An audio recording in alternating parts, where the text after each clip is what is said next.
Ailleurs, il fait l'objet d'études par des scientifiques pour nourrir les cosmonautes, mais au Burkina, son efficacité n'est plus à démontrer dans la lutte contre la famine et la malnutrition. Le niébé, cette variété de haricots, est en fait dans l'Oubritanga. Une journée lui est même dédiée, mais aussi pour sa promotion, mais aussi celle des producteurs. Et nous serons également à l'accueil du vol inaugural de Tunis Air qui dessert désormais le Faso. Vous verrez qu'il y avait du monde à bord de ce premier vol Tunis-Ouaga, puisqu'une centaine d'hommes d'affaires est venue prospecter le marché burkinabé. Les ministres tunisiens des Transports et du Commerce ont conduit la délégation. Mesdames, Messieurs, bonjour et bienvenue à cette première session d'information sur la télévision du Burkina. Bon appétit à vous qui êtes à table et justement nous allons parler alimentation en nous rendant tout de suite dans le Oué. Le ministre de l'Agriculture et de la Sécurité alimentaire s'y est rendu pour encourager les producteurs. La visite de leurs champs a donc permis au premier responsable du département ministériel de recueillir les préoccupations réelles des acteurs. Moumouni Barou. Du maïs Bondofa prêt à mettre à la disposition des consommateurs. Ici, nous sommes dans l'exploitation agricole de Fosseni-Sano à Sonsorona, un hameau de culture dans la localité de Nassau. Une délégation de la direction de l'agriculture et de la sécurité alimentaire des Hauts-Bassins y est allée dans le cadre du suivi des activités de la campagne sèche 2012-2013. Un champ qui, selon les encadreurs, a bénéficié d'un bon traitement. Les rendements obtenus sont de l'ordre de 5 tonnes hectares qu'il a obtenus avec les appuis en subvention d'engrais et puis sa contribution en fumier organique. Donc ça a permis d'augmenter son rendement à 5 tonnes par hectare par rapport à la campagne pluviale. Donc le rendement est un peu bas. D'autres exploitations agricoles ont également attiré l'attention des visiteurs. Ce fut le cas du champ de Sylvie Kassongo à Djaradougou dans la commune de Bama. Une dame qui exploite 5 hectares de maïs, 4 hectares de bananeraie et un demi-hectare de papayer. Un cas qui va certainement faire école pour bon nombre de Burkinabés. Autre site visité, l'exploitation de Sitafa Sanou et celle de Bourema Kabouré qui possède également une ferme d'élevage. Que la fonction publique ne m'a pas donné, moi je donne ça à d'autres personnes. J'ai des techniciens que je paye à plus de 100 000 francs le mois. Uniquement le maïs, j'attends 13 millions et quelques après les dépenses. Mais la banane et puis la papaye, ça aussi, c'est pas moins de 6 à 7 millions. La vie, mais ça me fait beaucoup de plaisir. Et ça m'honore et ça m'encourage d'aller de l'avant encore. Bénéfice, bon, si tout va bien, avec l'aide de Dieu, on peut avoir bénéfice de 16 à 17 millions. Selon le directeur régional de l'agriculture et de la sécurité alimentaire des Hauts-Bassins, cette campagne sèche augure d'agréables perspectives au regard de l'évolution des plantes. Nous avons organisé cette tournée dans le cadre du suivi régulier de nos activités afin d'apprécier le déroulement de la campagne de saison sèche et encourager nos producteurs et leur prodiguer des conseils. Tout le travail a été mené avec satisfaction. Et le plus important, c'est que nous avons érigé cette année particulièrement que tous ces producteurs qui s'engagent dans l'opération Bondofa puissent produire et utiliser suffisamment de matières organiques. Avant de quitter les champs, la délégation a eu des échanges avec les producteurs. Lesquels producteurs ont profité de l'occasion pour évoquer leurs préoccupations qui se résument entre autres au manque de soutien de carburant et d'intrants. Voici à présent une journée qui se veut la première d'une longue série. Cette fois, il s'agit de produits, fruits de travail donc des paysans. À Zignaré, dans l'Oubritanga, l'on veut ainsi promouvoir le niébé. Les initiateurs veulent par cette journée créer une vitrine commerciale, mieux élaborer et valoriser les efforts des producteurs de niébé, donc du haricot. Les détails dans ce reportage signé Kadi Sanogo. Le niébé, de par sa valeur nutritive, est une filière porteuse au Burkina Faso. Les provinces de l'Oubritanga et du Zandoma sont des grandes productrices de cette spéculation. Pour une synergie d'action, les deux localités, Zignaré et Goursi, ont initié ces journées promotionnelles conjointes du niébé. L'objectif visé est de créer une vitrine commerciale pour la promotion de cette denrée et de valoriser les efforts des producteurs. Le thème retenu pour cette première édition est l'amélioration de la contribution du niébé à la sécurité alimentaire. Pour nous, cela a surtout consisté à mettre ensemble des acteurs de la même filière qui ont des réalités climatiques plus ou moins similaires, même si le Zandoma reste plus aride. Il y a des techniques que nous pouvons partager donc et adopter à partir de l'expérience des producteurs du Zandoma. La journée revêt un intérêt tout à fait particulier dans la mesure où le niébé, comme vous le savez, est un produit qui a plusieurs vertus. Premièrement, des vertus nutritionnelles tout à fait appréciables, mais également des vertus économiques dans la mesure où le niébé en tant que filière est une filière porteuse parce que les producteurs qui s'y adonnent n'ont pratiquement pas de problème de marché, aussi bien au niveau local qu'au niveau de la sous-région. Le patron de la cérémonie n'a pas manqué de féliciter les initiateurs de ces journées promotionnelles du niébé, une filière d'avenir et qui crée des emplois. Je voudrais également féliciter les acteurs, les producteurs qui, à travers l'exposition que nous venons de visiter, montrent toute la portée du niébé dans l'économie. En fait, il s'agit là d'une filière très porteuse. C'est en cela que j'apprécie positivement l'initiative de regrouper tous les acteurs en réseau. Ces journées promotionnelles ont été une occasion pour remettre des attestations de reconnaissance et de mérite à certaines personnalités et structures. Les meilleurs producteurs, transformateurs, conservateurs et commerçants de niébé ont été récompensés pour leurs efforts. Je vous le dis, le début de ce journal, nous prenons l'avion prochainement, peut-être avec Tunis Air, qui a atterri pour la première fois sur la piste de l'aéroport de Ouagadougou. C'était hier dans la nuit avec à bord des officiels et une centaine d'hommes d'affaires tunisiens. Un vol inaugural qui revêt ainsi un double caractère. D'une part, celui d'une coopération aérienne renforcée et d'autre part, celui d'une amélioration des échanges commerciaux entre le Burkina et la Tunisie. Boukari Ouedraogo. C'est aux environs de 01 que cet Airbus A320 estampillé Tunis Air a foulé le tarmac de l'aéroport de Ouagadougou. La coopération aérienne entre la Tunisie et le Burkina Faso est désormais lancée et la compagnie Tunis Air effectuera 3 vols hebdomadaires entre Tunis et Ouagadougou. On a 21 ans qu'on a fait un accord aérien entre nos deux pays. Après 21 ans, nous sommes aujourd'hui réellement au Burkina Faso avec un vol direct de Tunis avec notre avion Tunis Air. C'est un vol très important pour le Burkina Faso, en ce sens que nous avons entrepris les démarches pour obtenir ce vol depuis un certain nombre d'années à travers donc la signature d'un accord bilatéral de transport aérien. Alors l'arrivée du vol de ce soir constitue donc une concrétisation donc des négociations et des accords qui ont été signés entre la Tunisie et le Burkina Faso. Un vol inaugural avec à bord une centaine d'hommes d'affaires qui viennent prospecter l'environnement des investissements au Burkina Faso.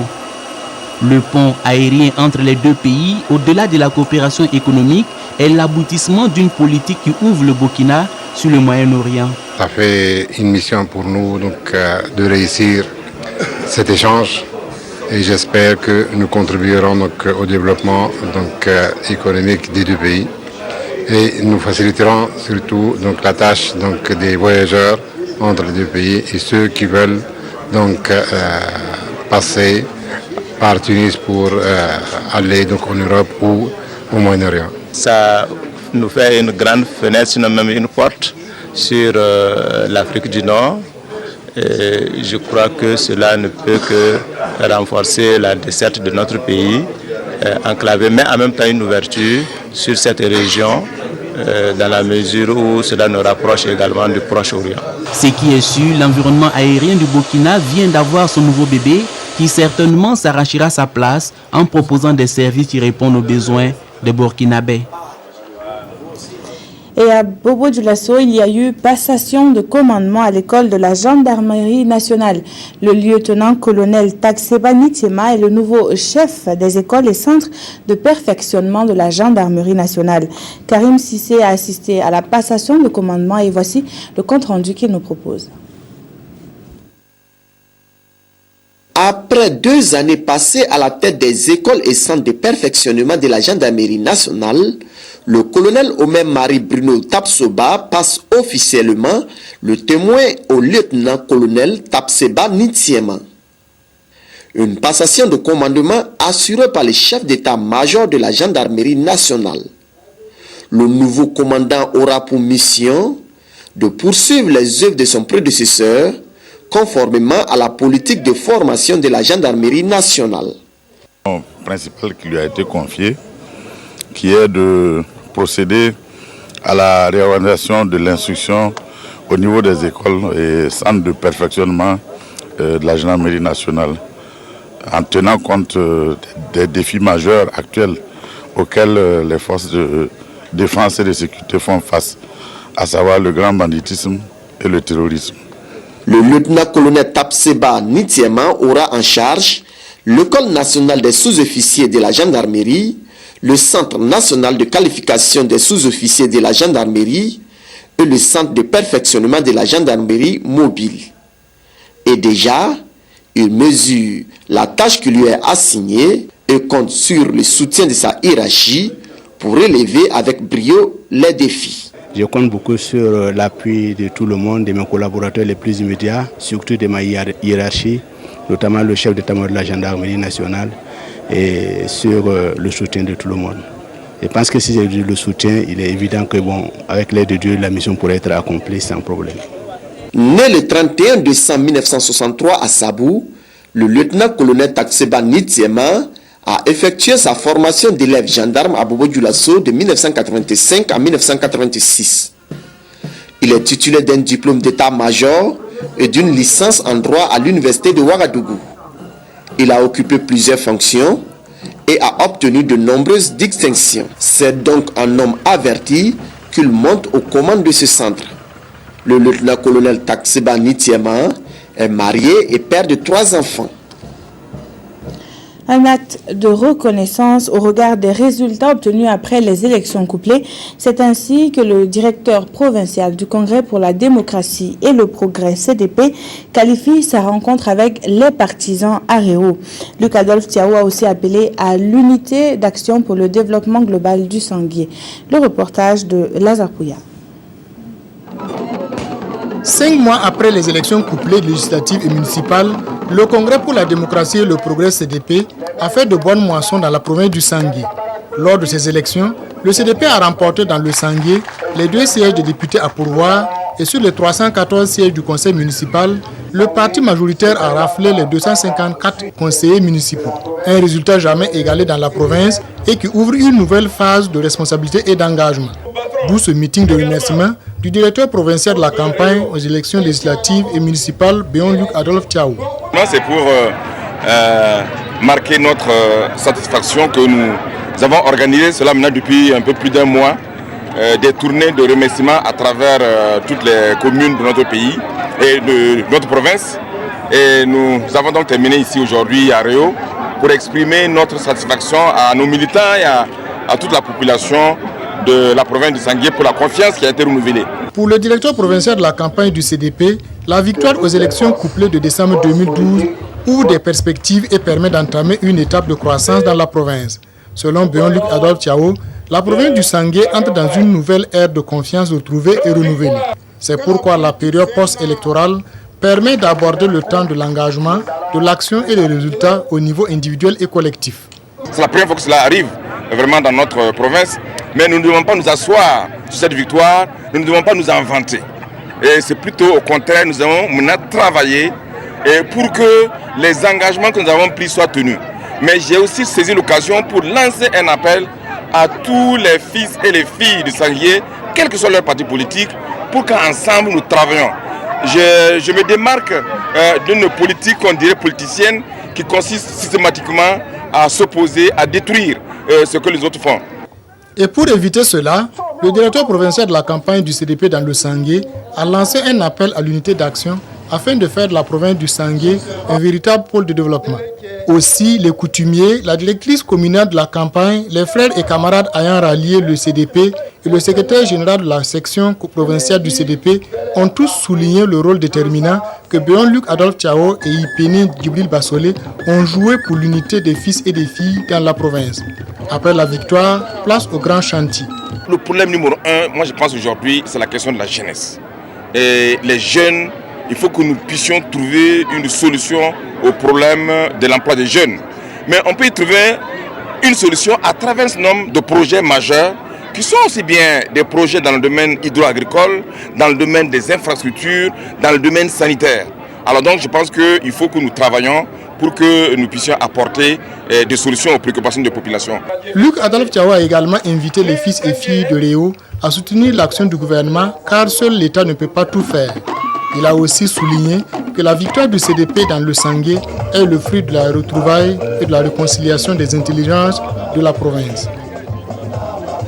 Un nouveau lieu de culte à Foulou, dans le village de la commune d'Arbolé, dans la province du Passouré. Une mosquée gracieusement offerte par un fils de la localité afin d'accompagner les fidèles musulmans dans la pratique de leur religion. L'inauguration de la mosquée à travers ce commentaire signé Abdul Rasmane Zongo. Fini les longues distances, les fidèles musulmans du village de Foulou dans la commune d'Arbolé ont prié vendredi dernier dans un nouvel édifice religieux.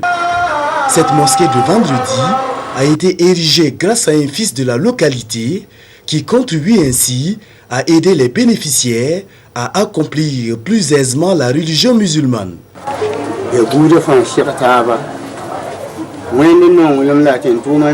C'est au nom de la religion musulmane et de la patrie que nous avons construit cette mosquée. C'est une grâce de Dieu.